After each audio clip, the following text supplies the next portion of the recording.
America. I'm Mark Levin, and this is Life, Liberty, and Levin Sunday. I'm thrilled you're here. We have two great guests, Peter Schweitzer and Charles Payne. But before we get to them, the Constitution of the United States. It's an amazing thing, isn't it? It's an amazing thing to listen to some of these lawyers on these reprobate networks, MSNBC, CNN, or read the New York Times or the Washington Post, which I rarely do, but I do get clips, or the rest of it. And you can see how they target certain judges like Alito, Thomas, now Judge Cannon in Florida, and how they build up and praise others. This is an effort at obvious intimidation of constitutionalists, brainwashing of their very small audiences, while at the same time promoting activism on the courts because they don't believe in the Constitution. We've heard now for years about CRT. We've heard for years the 1619 Project. We've heard for years that the Constitution was written by white slaveholders, that this is a white-dominant society. But we're told today that the people who want to defend all this are the Democrats and Joe Biden. So at night, they're defending the Constitution. By the day, they're trashing the Constitution.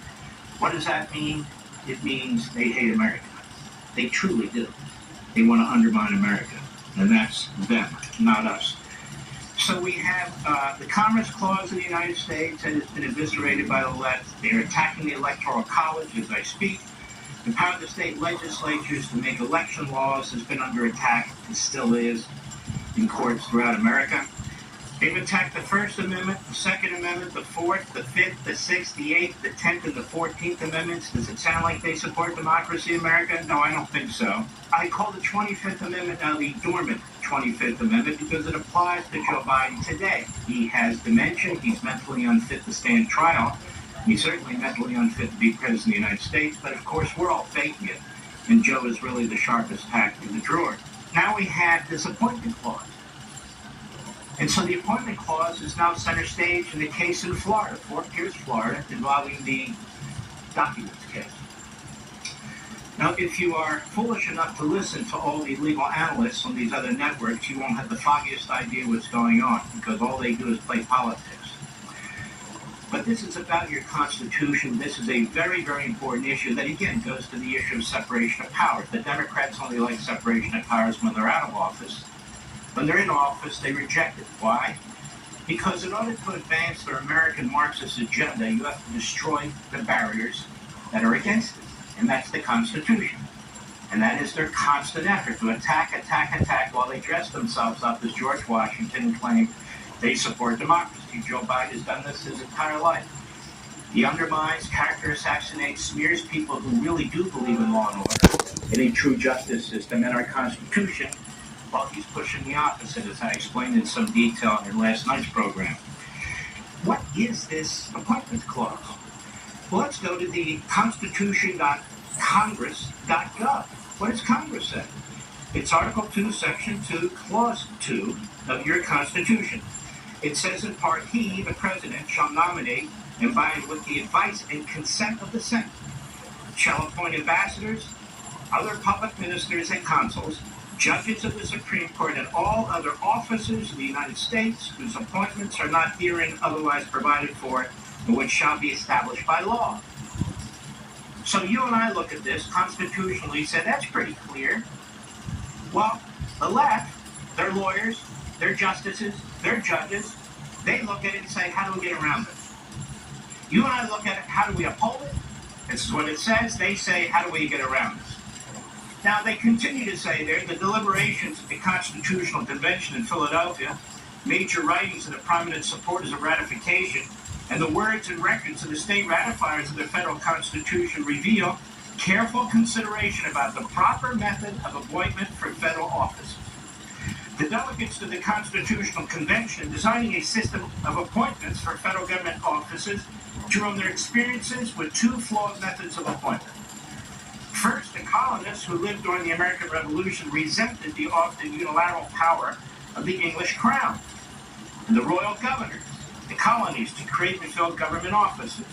The manipulation of official appointments, generally achieved by creating and filling the key offices of government with political favorites, who were in turn dependent on the entity who appointed them. was one of the American revolutionary generation's greatest grievances against executive power, dictatorship. Second, many early state constitutions adopted after the Declaration of Independence was written reacted to the perceived abuses of appointed power by the crown or royal governors by lodging the power to appoint officials with the state legislatures alone. So here you had centralized, here you had completely localized. But placing the appointment power with the state representative assemblies caused considerable turmoil. Those legislatures were seen as consolidating all government power, executive, judicial, and legislative, for themselves. Remember, you need power, check and power. That is the heart of our system, separation of powers. This consolidation of power had become the principal source of division and faction in the state. So their point is this: the concentration of power in the hands of few, or the concentration of power in the hands of a legislature, is still tyranny. It's still tyranny. At least in the views of many delegates to the Constitutional Convention, the failure to give governors a stronger role in the appointment process was damaging to many state governments whose legislatures had fallen easy prey to demagogues, provincialism, and factions in their exercise of appointments. Likewise, the Articles of Confederation, which provided the governing framework for the young republic before the adoption of the federal Constitution, authorized the Continental Congress to appoint officers. So what did they do? The delegates to the Constitutional Convention in Philadelphia were aware of the weaknesses of these models of appointment, both of them, and thus chose instead to separate the power to create federal offices from the power to fill them. They chose to vest Congress and the legislative power, including the authority to create federal offices, while the power to appoint the most important officers were placed with a single person, the president, subject to confirmation by the Senate. Separating the power to create offices from the authority to appoint officers would, in the words of James Madison, provide one of the best securities against the creation of unnecessary officers or tyrannical powers. So what do we have here with the special counsel appointment? First of all, you should know that two former Attorney General, Ed Meese under Reagan, Michael Mukasey under Bush, have filed two briefs. One in the Supreme Court in the immunity case, the opinion of which will probably be released at the end of next week, and in the case ongoing in Florida, directly in the Appointments Clause, they have filed a brief arguing that the appointment of Jack Smith as special counsel is utterly unconstitutional. These are two former attorneys general. Now, this is a very serious matter. You really need to not listen to the munchkins, the legal munchkins, the grifters, the slip and fall lawyers who are dressed up as some kind of experts on these other networks. So, the position established by the Constitution or a statute, the position is to be created by the Constitution or a statute, or a statute giving the authority to a principal officer to delegate power. That's what the Constitution says. Okay, was Jack Smith appointed under the Appointments Clause part that deals with confirmation? No, his name was never sent to the Senate, so the Senate didn't get to participate in his appointment. Is there a federal statute that authorizes the Attorney General to make such appointments inferior officers to delegate that power? Not one. So there's no constitutional or statutory authority for Jack Smith's appointment. Now, Congress has, in fact, conferred this power by statute on the Departments of Transportation, Agriculture, Education, and HHS to appoint inferior officers, but not the Department of Justice and the Attorney General. Now, is this so-called special counsel a principal or inferior officer? If he's principal, the Senate must confirm the appointment. He's the most powerful prosecutor in the United States. The other U.S. Attorney, federal prosecutors are all called principal officers. Every one of them had to be confirmed by the Senate of the United States. By every definition, and by his enormous power, beyond that of any U.S. attorney, all of whom require Senate confirmation, Jack Smith has the power of a principal officer, not an inferior officer. To comply with the Constitution, all the Attorney General had to do was appoint, for an example, a current U.S. attorney who was already confirmed by the United States Senate. But he didn't do that. The Attorney General can't gut the Appointments Clause, the critical role of the Senate, and appoint whoever he wants off the street without any constitutional legal authority, and that's what Ed Meese and Michael McKay, 2 former Attorney General are saying. Now also, Attorney General Barr, most recent example, he appointed David Weiss, special counsel in the Hunter Biden case, the U.S. Attorney for Delaware. So he complied with the Constitution and statutory authority. He also appointed John Durham, special counsel, who was also a sitting U.S. Attorney in Connecticut, to conduct his investigation. Garland chose to violate the Constitution. He has no statutory authority, and he reached into the Hague to pick somebody he wanted, a hitman, Jack Smith. But for our purposes, Jack Smith isn't a principal officer. He's not even an inferior officer. He's a nothing. Let me give you another example. In 1978, Congress passed the Independent Counsel Act. It was called the Ethics in Government Act, but it created an independent counsel.